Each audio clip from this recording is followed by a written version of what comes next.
Cette année, Télécirque est sorti de ses terres de Provence-Alpes-Côte d'Azur pour apporter un regard sur d'autres festivals. Pour cet épisode, coup de projecteur sur les 30 ans du festival Circa à Auch en Occitanie. On démarre cette série avec Marc Fouillant, directeur du festival. On a démarré ce festival en sortant le livre des 30 ans.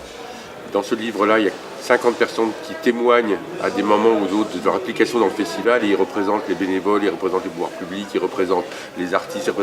Et je trouve que 30 ans, c'est le moment où on se dit, voilà, tout ça c'est un rêve fou qui dépasse, je pense, vraiment le rêve des premiers. Personne n'aurait pu imaginer que ce soit ça aujourd'hui. Par rapport au tout début, ce qui est sûr, c'est qu'en 30 ans, le festival a croisé l'évolution du cirque.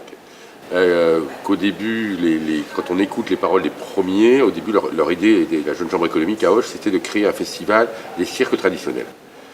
Et c'est Achille Zabata qui leur a dit non, ça ne marchera pas, vous n'allez pas pouvoir inviter en même temps Alexis Grus et Pinder, etc. Puis après, il y a eu cette idée des écoles de cirque, des jeunes, puis des écoles professionnelles, puis des artistes professionnels qui étaient en fait des jeunes qui étaient venus comme amateurs, puis en école professionnelle, et voilà.